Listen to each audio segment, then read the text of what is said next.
Overnight in Brazil, there was one of the most massive protests in the national history. What started as a protest over civil services, bus fares, and administrative terms became a nationwide protest, sweeping up as many as 250,000 people. Our producer and correspondent, Thiago Barrozo, was on the scene in São Paulo, and he files this report.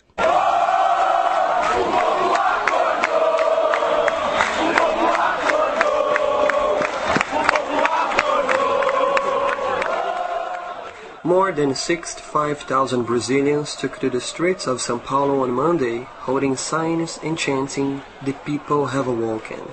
The protesters stopped traffic, occupied squares, and marched on one of the most important avenues of the city, Avenida Paulista, known as São Paulo's financial heart. In Brasília, the capital of Brazil, a group invaded and occupied part of the National Congress. In Rio de Janeiro, 100,000 people were mobilized. Across the country, more than 250,000 people joined the local protests. It's the largest grassroots mobilization in Brazil since 1992, when protesters called for the impeachment of the former president, Fernando Collor de Mello.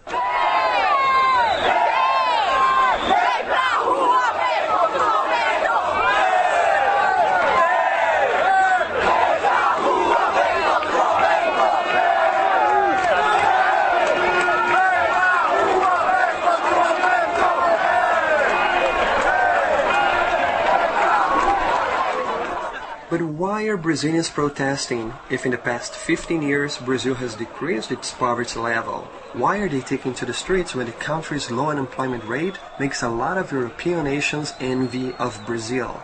The answer is the growing dissatisfaction with the poor public administration in the federal, state, and municipal levels. The outbreak of the protests was a bus fare increase, which was announced in early June.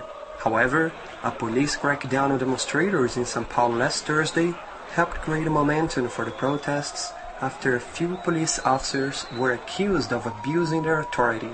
For many of the people who have gathered in the streets, the initial protest against the increase of the bus fare became broader. A couple of the new causes are the fight against corruption and high spending on soccer fields and sports arenas to host the Soccer World Cup next year and Olympics in 2016. A man holding hands with his child during São Paulo's yesterday protest carried a sign that summed up the general dissatisfaction.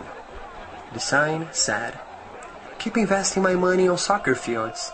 I will take my son there when he gets sick. Who needs hospitals?"